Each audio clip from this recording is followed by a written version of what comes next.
nem nada.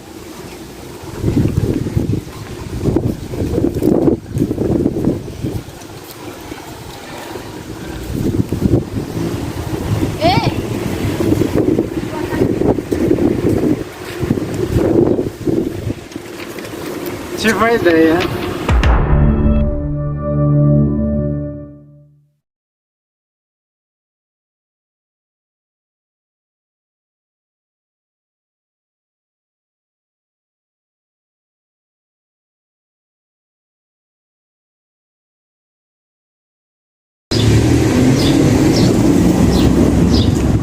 Olha, se você não tivesse visto, teria que cuidar na vida.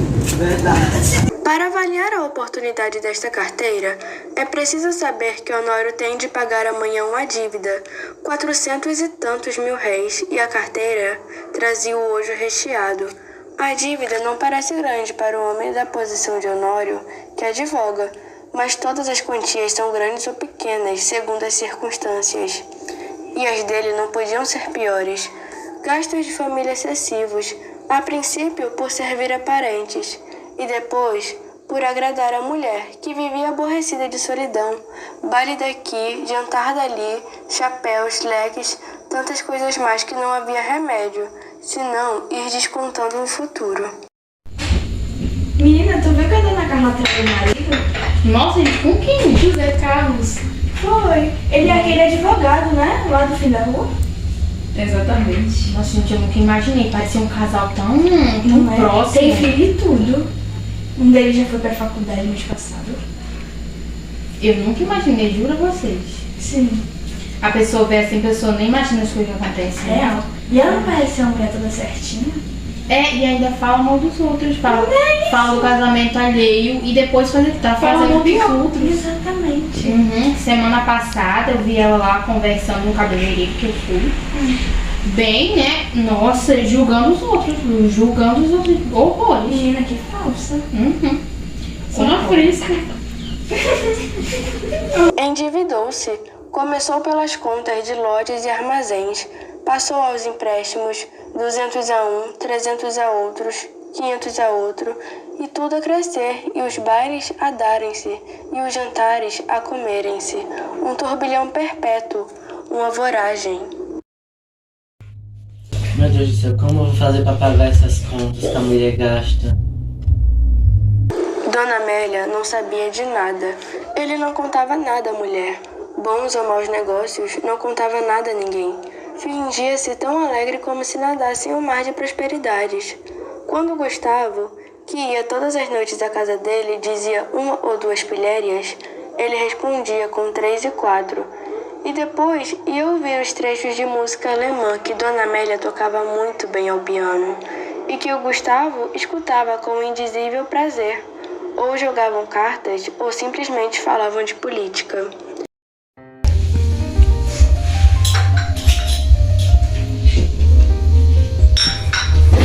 Honório, como a sua família e seu emprego?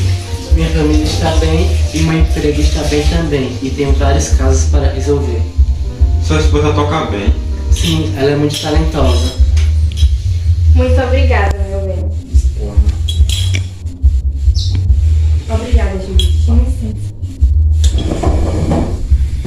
Como vai a sua família? Vai bem. Vai bem? Um dia, a mulher foi achá-lo dando muitos beijos à filha, criança de 4 anos, e viu-se com os olhos molhados. Ficou espantada e perguntou-lhe o que era.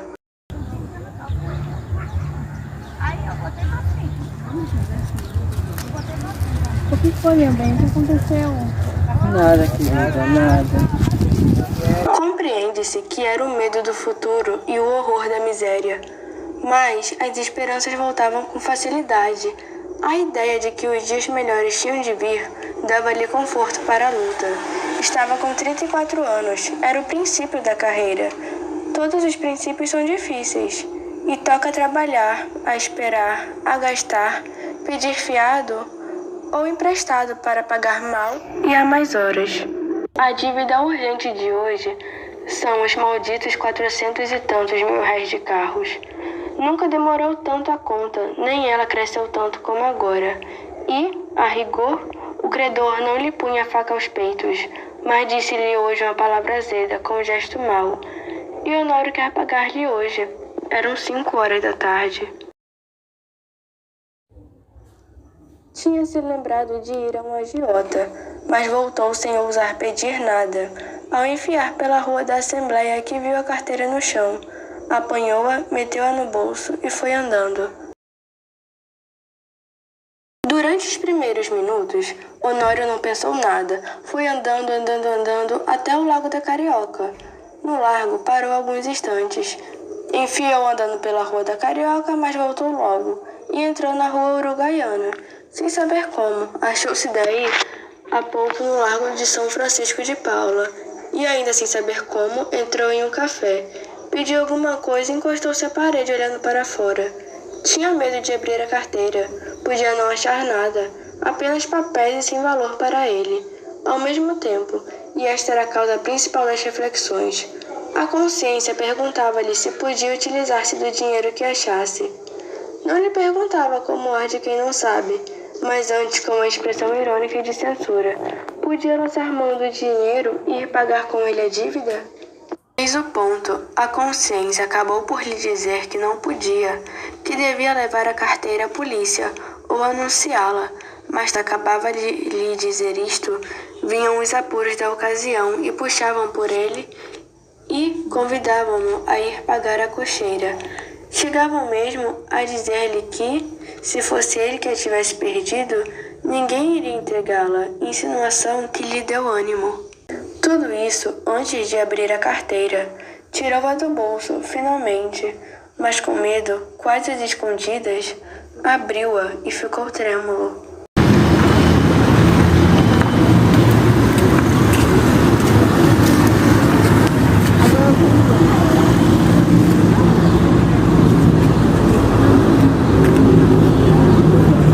Meu Deus, aqui tem dinheiro para pagar todas as minhas contas. 730 mil reais.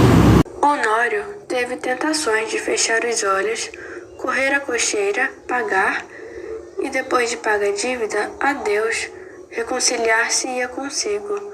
Fechou a carteira e com medo de a perder, tornou a guardá-la. Ninguém viu, ninguém soube. Podia ser um lance da fortuna, a sua boa sorte, um anjo.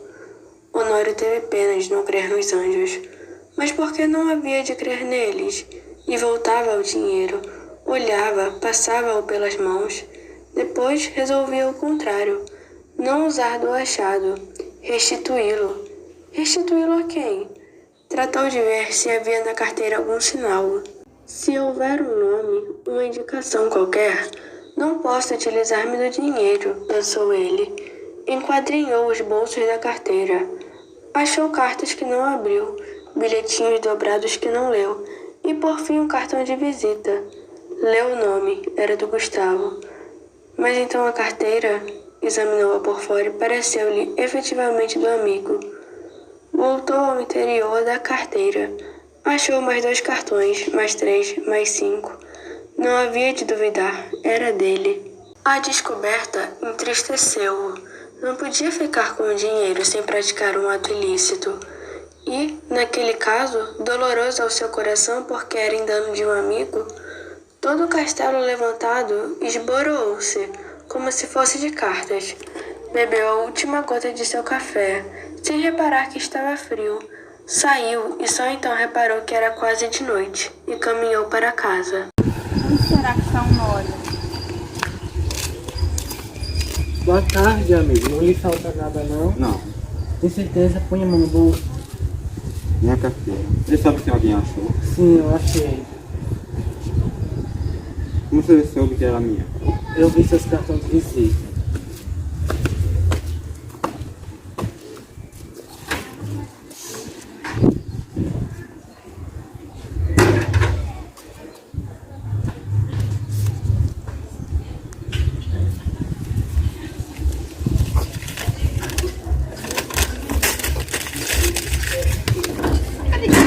O bilhete, que Dona Amélia rasgou em 30 mil pedaços, era um bilhetinho de amor. Moral da história: o O controle moral que os homens exercem sobre si se deve antes à prudência que à honestidade, de modo que, se um homem pudesse violar as regras morais sem jamais ser descoberto, certamente o faria. O conto A Carteira de Machado de Assis é um conto psicológico e nele é narrado que o personagem Honório, necessitando de 400 mil reais para quitar suas dívidas, encontra uma carteira com muito mais do que precisava.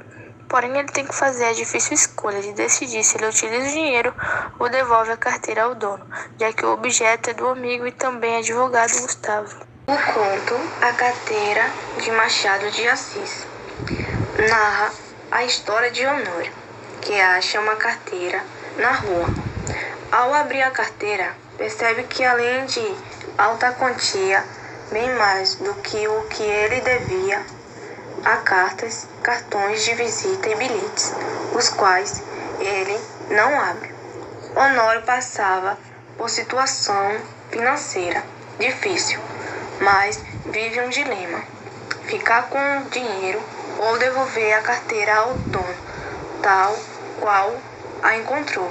A decisão de Honório acaba quando ele descobre que a carteira pertence ao seu amigo Gustavo. Ao chegar em casa, lá está Gustavo, que conversa com Dona Amélia, esposa de Honório. Gustavo recebe a carteira meio que desconfiado e Honório se ressente porque pensa que a atitude do amigo é desconfiança com relação ao dinheiro. Na verdade, Gustavo temia que o amigo tivesse lido os bilhetes e que eram bilhetes de amor destinados a Dona Amélia, com o qual tem um caso. Olha, se você não tivesse Tô tão preocupada. Eu esqueci. Meu Deus do céu, quantas contas pra pagar.